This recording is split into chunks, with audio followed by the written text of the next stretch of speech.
오늘 강설 본문인 빌립보서 4장 4절로 7절을 제가 사역한 것으로 한 번 더 낭독하겠습니다. 주님 안에서 항상 기뻐하십시오. 거듭 말합니다. 기뻐하십시오. 여러분의 너그러움을 모든 사람이 알게 하십시오. 주님께서 가까이 계십니다. 아무것도 염려하지 말고 모든 경우에 기도하고 간구하면서 감사하는 마음으로 여러분의 소원을 하나님께 아뢰십시오. 그리하면 사람의 모든 이해를 넘어서는 하나님의 평화가 그리스도 예수 안에서 여러분의 마음과 생각을 지켜줄 것입니다.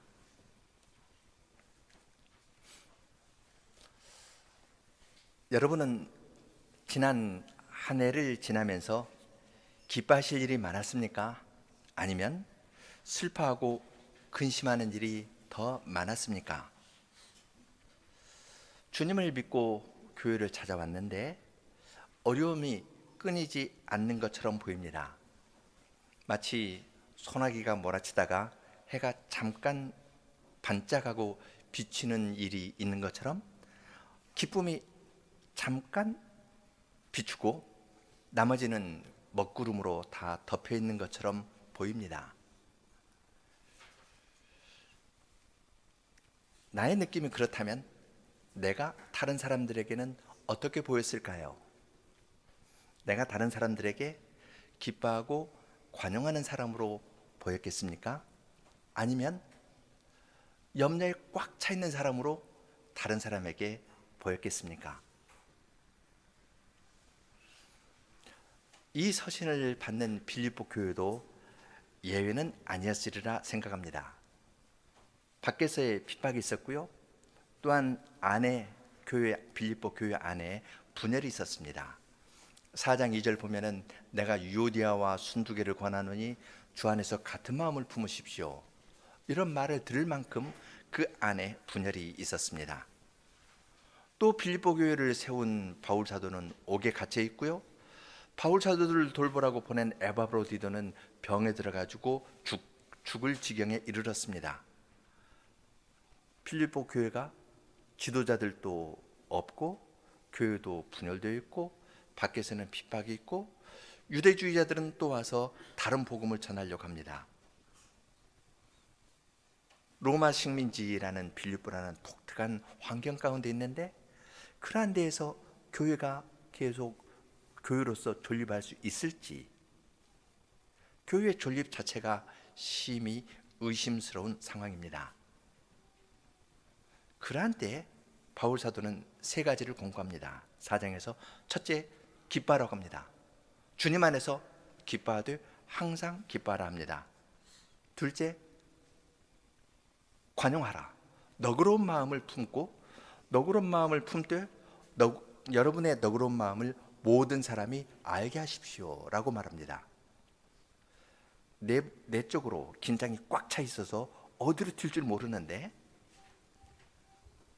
안에서 서로 부딪히면서 이 에너지가 어디로 튈 줄 모르는데 여러분은 서로 관용할 뿐만 아니라 너그러운 마음으로 대하는 것을 모든 사람이 다 알도록 하라고 이야기를 합니다. 명령입니다. 세 번째로 염려하지 말고 아무 일에도 염려하지 말고 모든 경우에 주님께 기도하라고 이야기를 합니다. 이 세 가지 명령은 연결되어 있습니다. 기뻐하십시오, 관용하십시오, 염려하지 말고 기도하십시오. 이것은 서로 연결되어 있습니다. 주님 안에서 마음을 기뻐하는 사람이 다른 사람에게 너그럽게 대할 수가 있을 것이고요. 염려가 있을 때 이것을 주님께 맡기고 기도하면은 염려에서 벗어날 수가 있을 겁니다. 또 염려를 주님께 맡기고 기도한 사람은 어떨까요?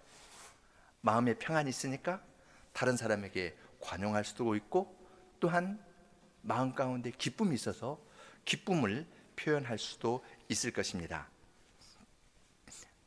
기뻐하십시오. 관용하십시오. 염려하지 말고 기도하십시오.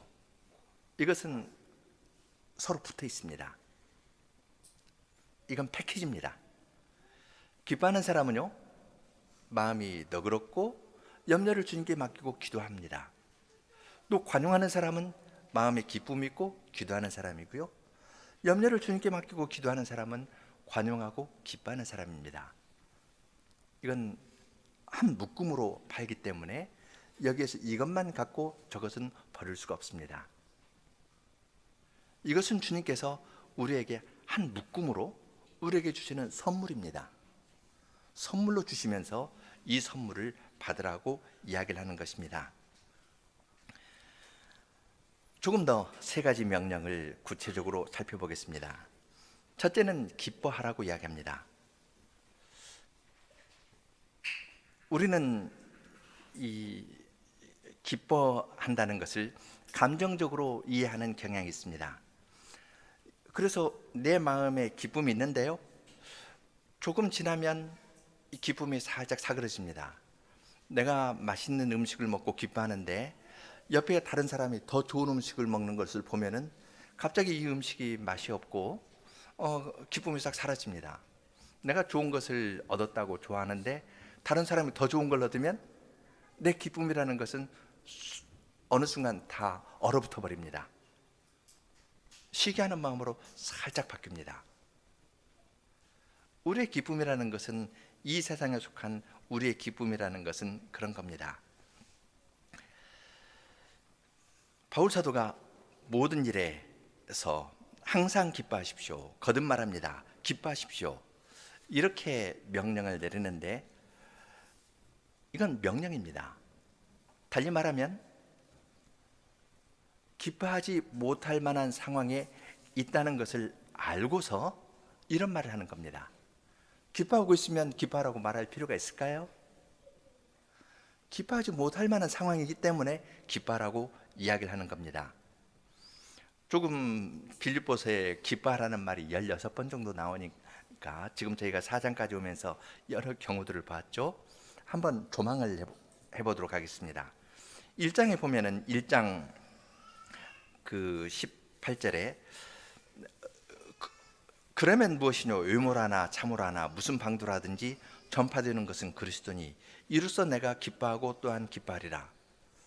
빌립보서 1장에 있는 배경은, 이 말의 배경은 어떤 사람이 바울이 옥에 갇혀 있으니까 바울의 매임에 괴로움을 당하게 하려고 다투는 마음으로 그리스도를 전파했습니다. 바울을 괴롭게 하려고 그리스도를 전파했습니다. 그런데 바울 사도는 전파되는 것은 그리스도니 내가 기뻐하고 또한 기뻐한다고 이야기합니다. 기뻐할 만한 상황이 아닌데 기뻐하는 겁니다. 2장에서도 마찬가지입니다. 2장 17절 18절, 만일 여러분의 믿음의 재물과 봉사 위에 내가 나를 관제로 드릴지라도 나는 기뻐하고 여러분과 함께 기뻐하리니 이와 같이 여러분도 기뻐하고 나와 함께 기뻐하십시오, 그렇게 말합니다. 2장 18절 이 말 바로 앞에 14절 보면은 모든 일에 원망과 시비가 없이 하십시오. 원망과 시비가 있는 그 교회입니다. 그러한 교회에 여러분의 봉사는 믿음으로 드리는 것이고 하나님께서 받으셨다고 이야기를 하고, 여러분이 믿음으로 드리면 나 자신을 관제로 쏟아붓겠습니다. 하나님께서 여러분도 받으시고 나도 받았으니 우리 기뻐합시다, 그렇게 이야기합니다. 원망과 시비가 있거든요. 기뻐할 만한 하지 못합니다.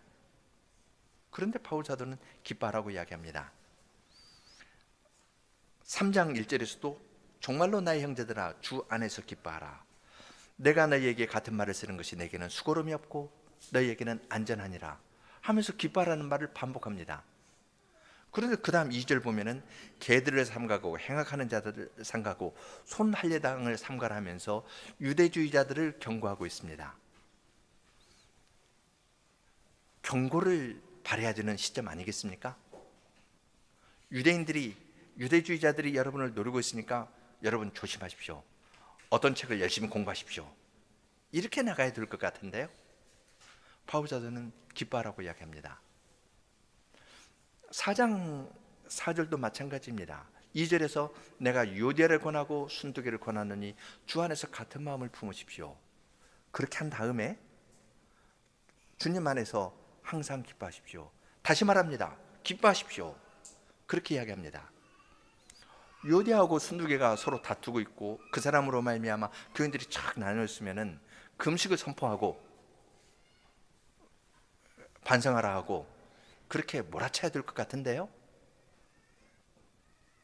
바울 사도는 그 사람들의 이름이 생명책에 기록되어 있습니다. 그 사람들 도와주십시오. 그리고 여러분은 주 안에서 기뻐하십시오.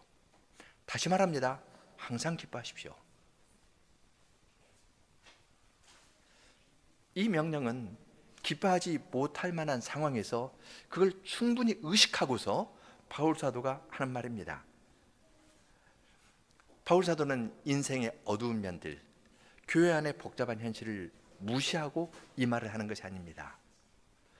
너희 안에서 선한 일을 시작하시니까 그리스도 예수의 날까지 이루실 것을 알았기 때문에, 주님께서 위에서 부르신 그 부름의 상을 보았기 때문에 바울 사도는 함께 기뻐하라고 이야기를 합니다. 이러한 기쁨은 고난의 현실 가운데에서 누리는 기쁨입니다. 우리가 그것을 어떻게 누릴 수 있겠습니까? 조건이 하나 있습니다. 주 안에서입니다. 주님 안에서 항상 기뻐하십시오 라고 바울 사도는 이야기를 합니다. 주님 안에 있을 때 우리는 기뻐할 수 있습니다. 주님을 떠나면 그의 그러한 기쁨은 다 이 세상에 속한 겁니다. 이 세상에 속한 것이기 때문에 상황이 바뀌면 달라지는 것이고 내 마음이 달라지면 또 달라지는 겁니다. 기뻐하라는 명령을 누가 할 수 있을까요? 기뻐하는 건 감정의 문제입니다. 너 어떤 일 열심히 해. 일 열심히 하면 내가 봉급 잘 주겠어. 당근과 채찍이라는 걸 하죠. 그런데 감정에 대해서 명령할 수 있을까요? 누가?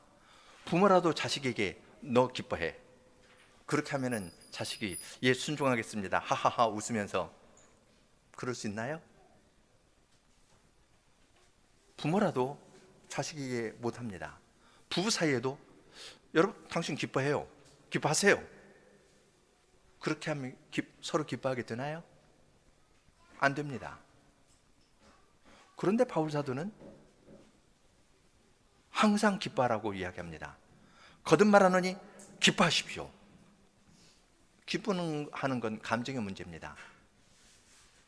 어떻게 다른 사람의 감정에 대해서 그런 말을 할 수 있을까요? 더구나 지금 빌립보 상황은 기뻐할 만한 현실이 아닙니다.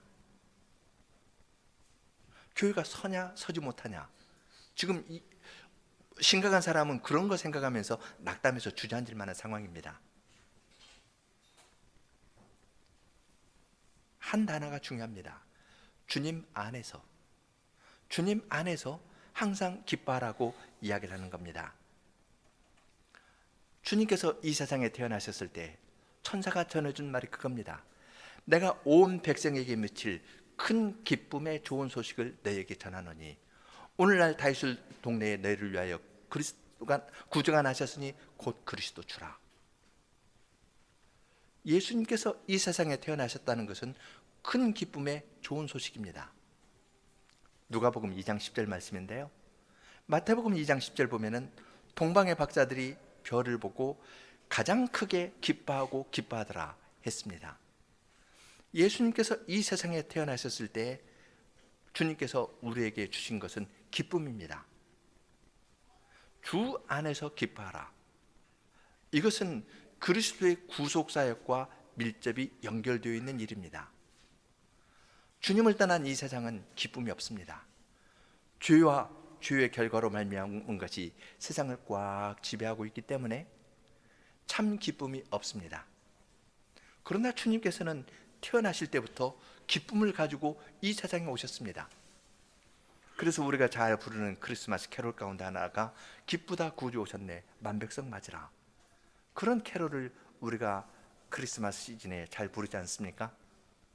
그건 크리스마스 때만이 아니라 항상 부를 만한 노래입니다. 항상 기뻐하라. 주 안에서 항상 기뻐하라.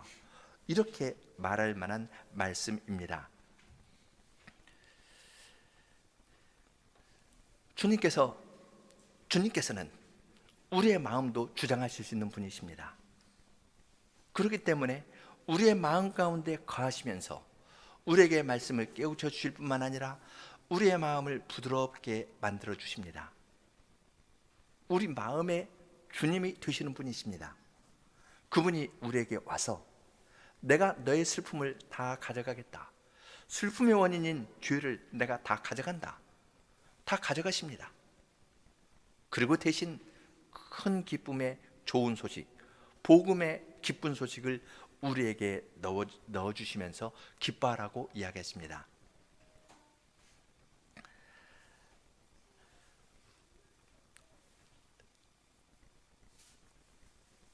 이러한 기쁨은 바울 사도가 누리면서 기뻐하는 기쁨입니다.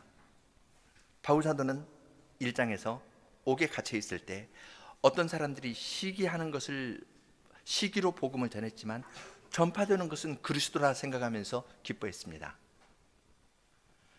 바울 사도가 기쁨이 없으면서 다른 사람에게 기뻐하라고 말한 건 아닙니다. 그는 그리스도의 고난의 의미를 알았기 때문에 부활하신 그리스도께서 자기에게 나타나시고 부활의 생명으로 어찌하든지 죽은 자 가운데에서 부활에 이르게 하는 것을 경험하고 있기 때문에 그리스도의 기쁨을 가지고 빌립보 교인들에게 권하는 겁니다. 바울 사도가 이야기하는 기쁨은 단지 감정상의 기쁨만은 아닙니다. 그리스도께서 하늘에 계신 분이 이 땅에 오셨고 낮아지셨습니다. 비참한 이 세상의 비참의 모든 원인인 죄를 가져가셨습니다. 그리고 대신 기쁨을 주셨습니다. 구원의 일을 이루는 것이 여호와의 종이 자기 손으로 이룬 것을 보고 만족해하고 기뻐하십니다. 다른 사람의 짐을 짊어지는 것이 예수님의 기쁨입니다. 그러니까 바울 사도도 빌립보 교인들의 연약한 것을 짊어지고 하나님의 말씀을 잘 가르쳐서 이분들이 회복되는 것이 바울 사도의 기쁨입니다. 그 점에서 하나님의 교회는 기쁨으로 특징 주어집니다. 내 마음의 문제가 내 마음이 기쁠 뿐만 아니라 다른 사람의 필요를 채워주고 다른 사람의 약한 것을 채워주는 데에서 그리스도의 부활의 능력이 나타납니다. 그리스도의 부활의 능력이 나타나니까 하나님의 나라는 먹는 것과 마시는 것이 아니요 오직 성신 안에서 의와 평강과 희락이라 기쁨이라고 로마서 14장에서 바울 사도가 가르칩니다. 로마서 14장의 맥락은 우리가 잘 아는 것처럼 고기를 먹느냐 먹지 못하느냐 이 문제 가지고 차이가 있었습니다. 그런데 먹는 사람이든 안 먹는 사람이든 그리스도 안에서 서로를 양보하고 살아갑니다. 그러니까 그 모임 전체는 기쁨으로 특징 주어집니다. 이것이 주 안에서 기뻐하는 모습입니다. 이러한 사회를 주님께서 이루어 나가시기 때문에 큰 기쁨의 좋은 소식을 전하러 오신 예수님께서 지금도 복음 전파의 말씀을 통해서 이러한 일을 교회 안에서 이루시기 때문에 바울 사도는 항상 기뻐하라 그렇게 말할 수 있습니다. 주님 안에서 기뻐하면 이건 항상 기뻐하는 겁니다. 어두운 때도 있고 슬픈 때도 있고 마음에 큰 고통이 있는 때도 있지만 그러한 때에도 주님을 믿으면서 항상 기뻐하라고 이야기합니다.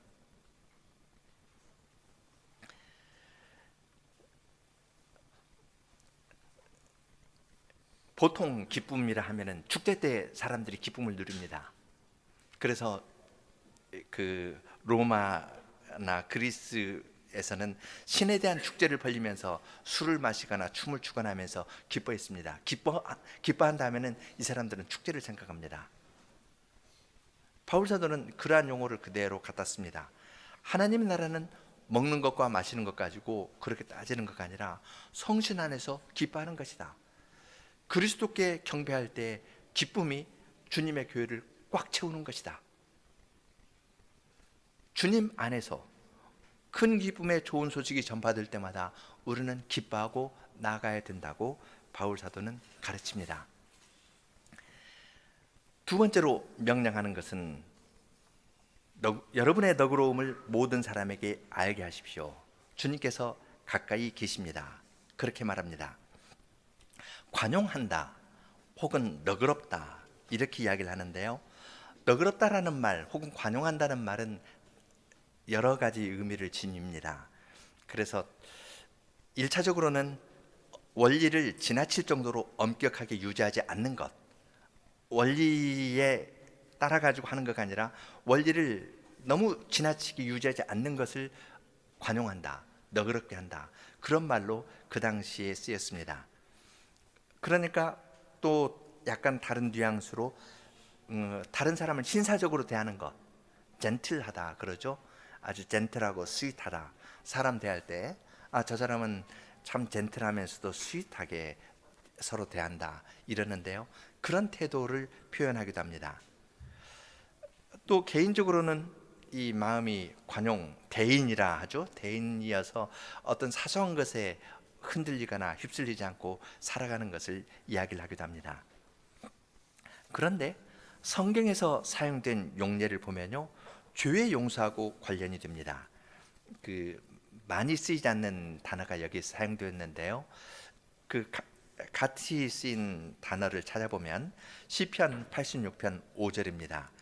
주는 선하사 사유하기를 즐기시며 부르짖는 자에게 인자하심이 후하심이라 그렇게 이야기했는데, 사유하기를 즐긴다, 죄를 용서한다 그 말인데요, 그러한 말을 그 맥락에서 관용한다라는 말을 썼습니다. 그러니까 여기에서 관용한다, 너그럽게 한다는 것은 그냥 원칙을 좀 여유 있게 적용한다, 원칙을 너그럽게 적용해서 다른 사람을 넉넉하게 대한다, 이런 일반적인 의미도 있지만, 그렇게 사용되는 용어를 가지고 주님께서 우리 죄를 용서하신다는 것, 이러한 것으로 이해할 수 있습니다.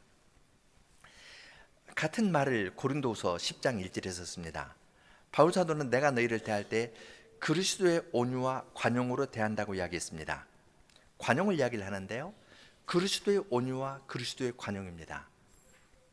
바울 사도가 자기의 사도권을 인정하지 않는 고린도 교회를 향해서 쓴 서신이 고린도 후서죠. 바울 사도의 사도권을 인정하지 않은 교회입니다.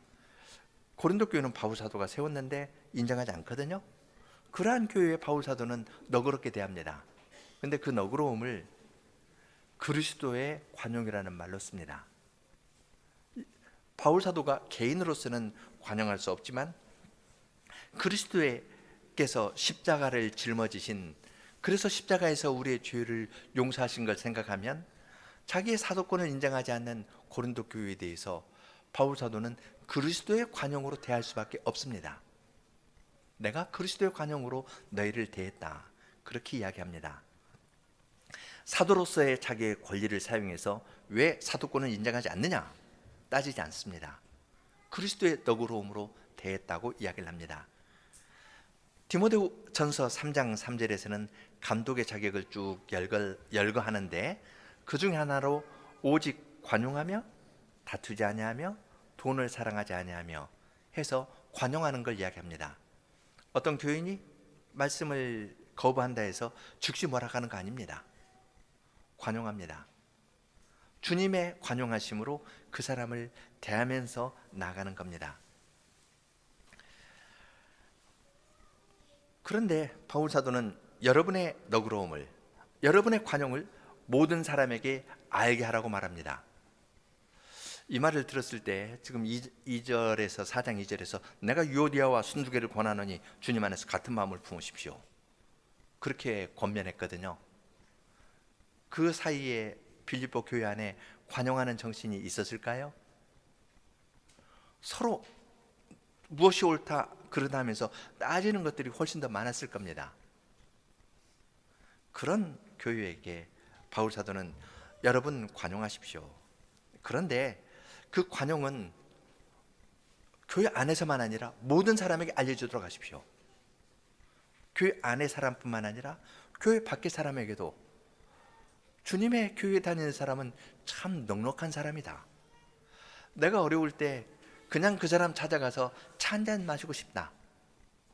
그런 마음이 들 정도로 여러분의 넉넉한 태도를 모든 사람에게 알게 하라고 이야기합니다. 저 사람에 가면은 항상 원칙적인 이야기, 내가 알지만 행할 수 없는 그 원칙적인 이야기를 저 사람이 나에게 또 할 것 같아 하면은 어려운 일 있을 때 그 사람에게 가지 않습니다. 감독은 관용하면서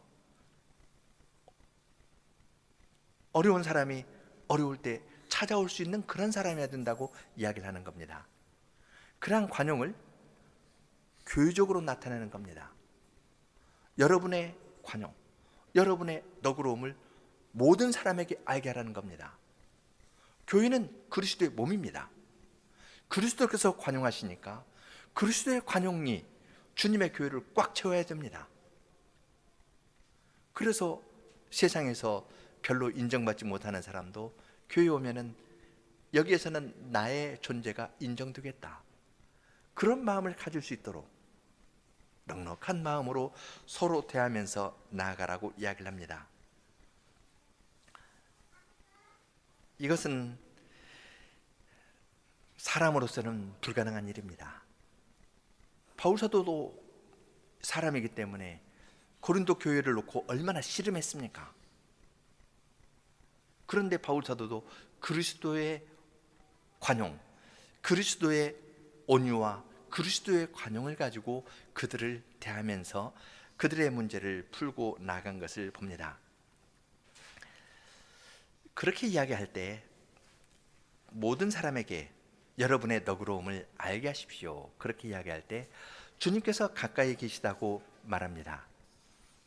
가까이 계시다, 이 말은 두 가지입니다. 하나는 시간적으로 주님께서 오실 날이 가깝다는 말도 되고요, 누가 가까이 있다 하면은 어떤 날이 시간적으로 가까이 있다는 말도 되고, 또 달리는 공간적으로 보면은 공간적으로 가까이 있는 겁니다. 여기에서는 두 가지가 다 사용됩니다. 너희 가운데에서 선한 일을 시작하신 분이 예수 그리스도의 날까지 이루실 것이다. 3장에서도 우리가 부활의 몸을 입을 것이다, 그러한 날이 있을 것을 이야기를 했습니다. 그 날이 다가오고 있습니다. 뿐만 아니라 주님께서 우리와 함께 계십니다. 주님께서 우리 가까이 계십니다. 그리스도께서 부활하실 후에 볼지어다 세상 끝날까지 내가 너희와 항상 함께 있으리라, 가까이 계신다고 말씀하셨습니다. 교회 안에 계십니다. 주님께서 가까이 계시면서 그리스도의 너그러움을 우리에게 보여주고 계십니다. 그러니까 우리도 다른 사람에게 너그러움을 나타내야 합니다. 가까이 계시다는 말과 관련해서 생각할 구절이 하나 있는데요, 신명기 4장 7절로 8절입니다.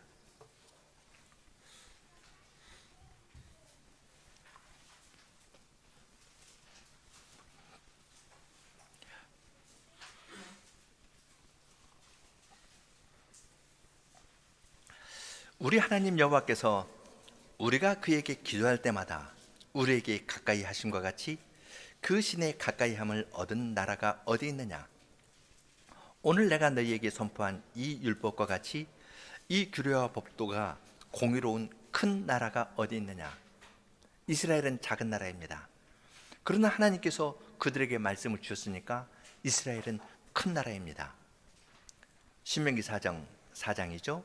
8절인데 또 7절 보면은 우리가 그에게 기도할 때마다 우리에게 가까이 하심과 같이 그 신의 가까이함을 얻은 나라가 어디 있느냐? 우리가 기도하면서 주님께 나가면 주님께서 내려오셔서 우리 기도를 들어주십니다. 주님께서 가까이 해주십니다. 멀리 계신 분이 아니라 그분은 우리와 함께 하시는 하나님이십니다. 그러한 하나님이기 때문에, 우리에게 가까이 계시는 하나님이기 때문에 이제 세 번째 명령으로 넘어갑니다. 염려하지 말고 기도하라고 바울 사도는 이야기를 합니다. 아무것도 염려하지 말고 모든 경우에 기도하라고 이야기를 합니다. 염려하고 기도는요,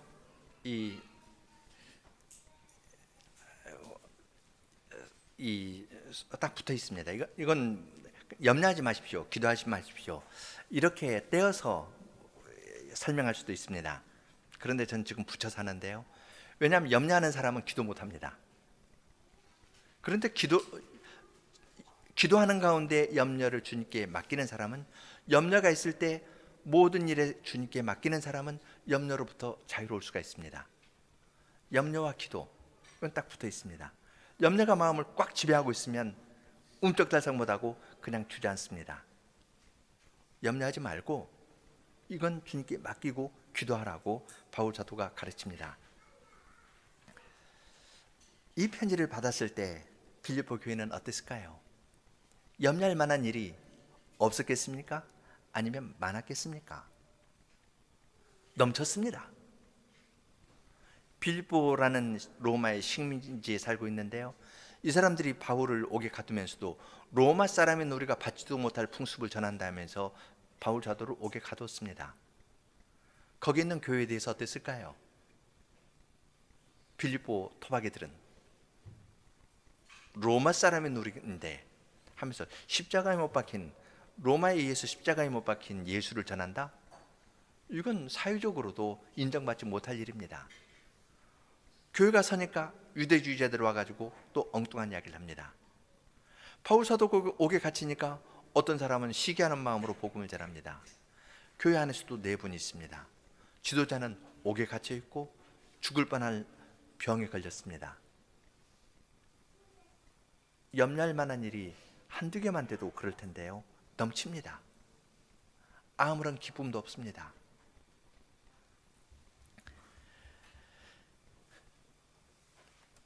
그런데 바울 사도는 그러한 때 염려하지 말라고 이야기합니다. 염려라는 것은요, 우리에게도 많지만 고대 그리스나 로마에서는 그 염려라는 신이 있을 정도입니다. 그 염려라는 여신이 있습니다. 그 그리스어로는 오이지스고요, 라틴어로는 미제리아라는 여신인데요, 이 염려라는 것이 그 사람들이 살아가는 방식이었습니다.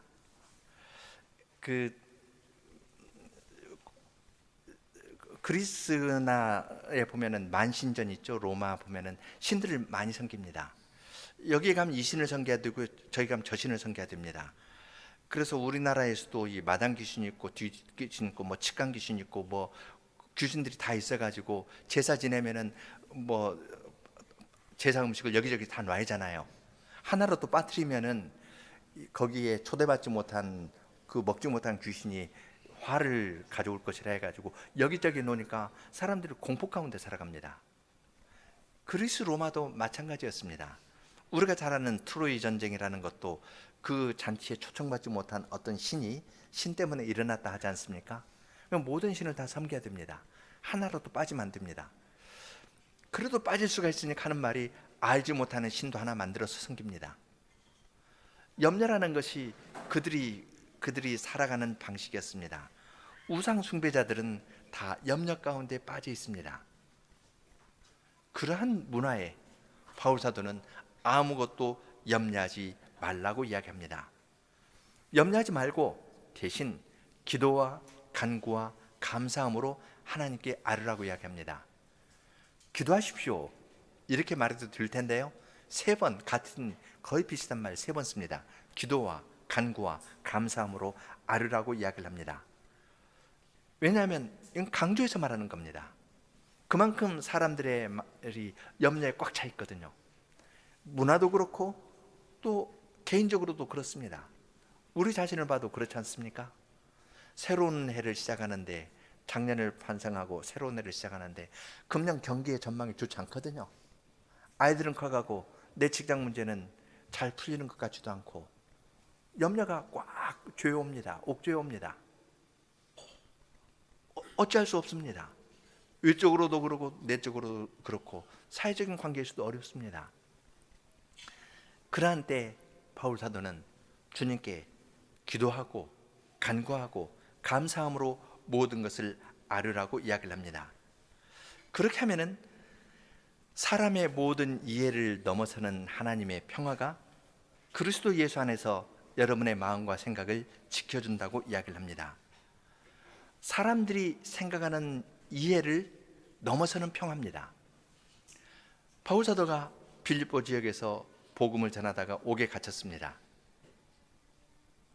그런데 거기에서 찬송을 했더니 하나님께서 옥문을 흔들고 옥에 갇혔기 때문에 빌립보 간수와 그의 가족에게 복음을 전하였습니다. 사람의 이해를 넘어서는 방식입니다. 그런 방식으로 주님께서 일을 하니까 그러한 평화를 붙잡으라고 이야기합니다. 사람의 모든 이해를 넘어선다 할 때에는 우리가 생각할 수 있는 이것을 넘어서는 것이기 때문에 가장 고귀하다라는 의미도 있습니다. 기도해가지고 얻는 것은 하나님의 평화입니다. 세상에서 가장 고귀한 겁니다.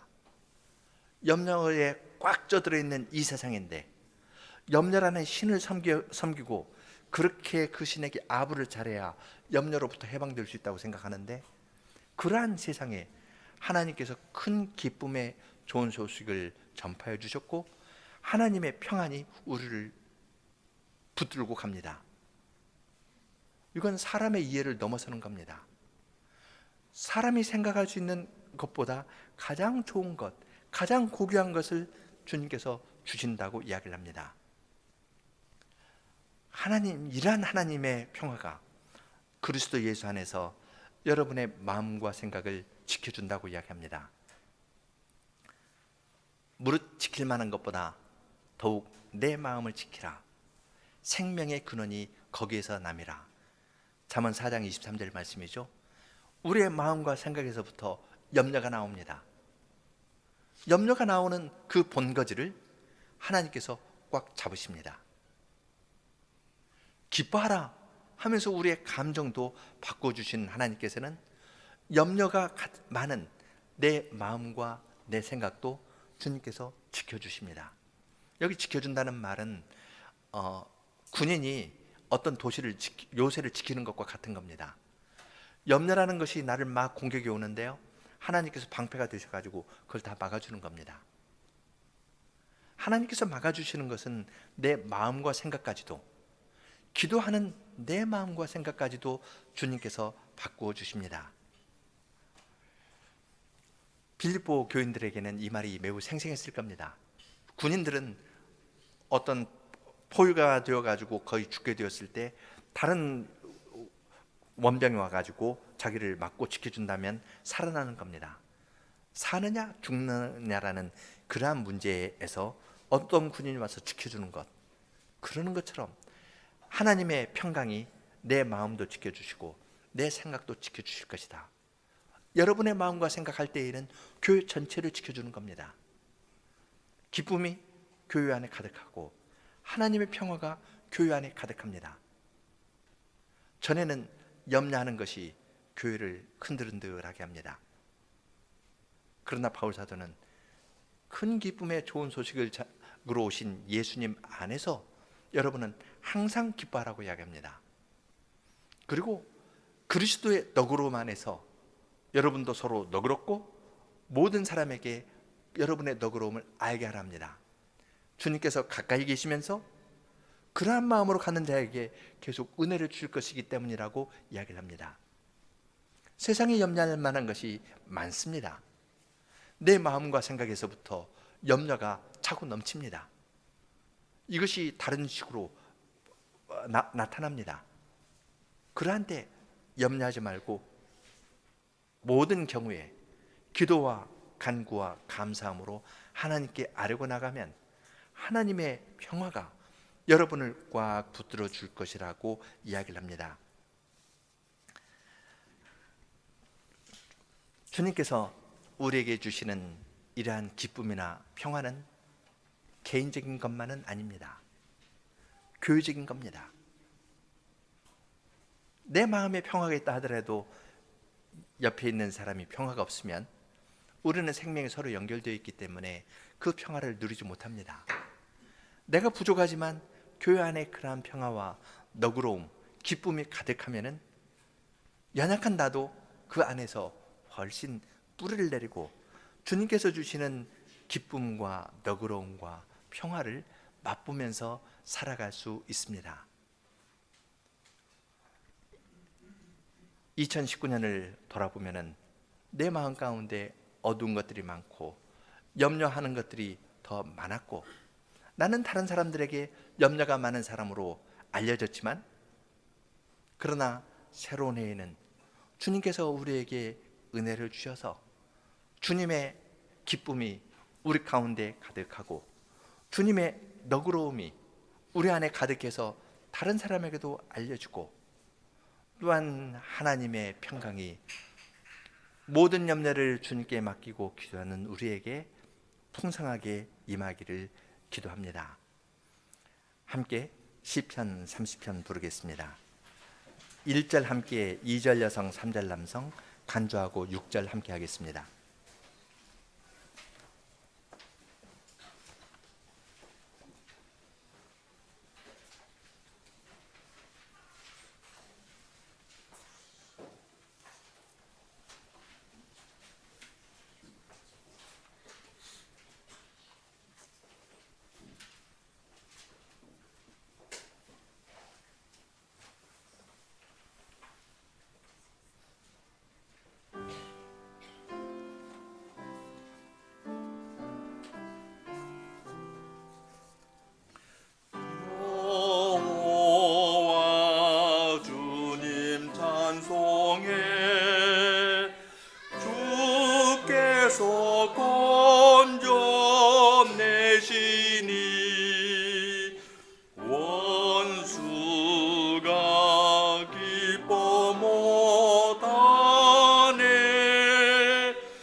잠시뿐 주의 은혜는 한평생 저녁에 눈물 흘려도 아침에 환호하리라.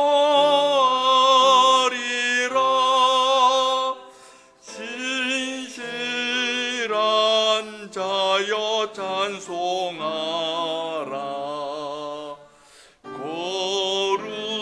거룩한 주 이름 높이라.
하늘에 계신 사랑의 아버지 하나님, 이 시간에 저희들이 주님 앞에 나와 큰 기쁨의 좋은 소식으로 그리스도를 보내어 주시고, 하나님 나라 안에서, 하나님 나라는 먹는 것과 마시는 것이 아니요 성신 안에서 의와 평강과 희락이라 말씀하신 그 말씀으로 저희들을 위로하여 주시고, 저희의 마음에 기쁨을 주신 주님께 감사를 드리고 찬송을 드립니다. 저희는 어두운 데에서 도무지 벗어날 수 없었지만 그러한 저희를 구원하시려고 하늘에서 아드님을 보내주셨고, 큰 기쁨의 좋은 소식을 저희의 마음에 들려주시면서 저희의 마음에 역사하시고 깨우쳐 주시면서 이제 더 이상 슬퍼하지 말고 그리스도 안에서 항상 기뻐하라 말씀하여 주시고, 주님께서 저희의 죄를 용서하여 주시고 관용하시고 너그럽게 대하신 것을 보여주시면서 우리의 관용과 너그러움을 모든 사람에게 알게 하라 명령하십니다. 그리스도의 죄를 용서하시는 관용을 저희 가운데에서 나타내시고, 저희의 관용하는 태도를 통해서 주님의 관용하는 태도를 이 세상에 전파하도록 주님께서 저희에게 명령하십니다. 저희는 그럴 만한 자들이 못 되지만 주님께서 저희를 오래 참으시고 죄를 용서하여 주시고 관용하여 주셨기 때문에 저희들도 주님의 관용하심을 다른 사람에게 나타내기를 원하오니, 저희에게 은혜를 주셔서 다른 사람에 대해서 넉넉한 마음으로 대하면서 살아가는 사람들이 되게 하여 주시옵소서. 또한 주님께서는 염려에 쌓여있는 저희들에게 아무것도 염려하지 말고 모든 경우에 주님께 기도하고 간구하고 감사하는 마음으로 저희의 소원을 아뢰라 명령하셨고, 그렇게 할 때에는 사람의 이해를 넘어서는 하나님의 평화를 우리 가운데 주시고 염려하던 우리의 마음과 생각도 지켜주시겠다 약속하여 주셨사오니, 이러한 말씀을 저희들이 믿음으로 붙잡고 주님 개인적으로나 교회적으로 주님께서 주시는 기쁨과 참된 평화가 저희 가운데 가득하도록 저희를 계속 받아주시고 인도해 주시옵소서. 예수님 이름으로 기도합니다. 아멘.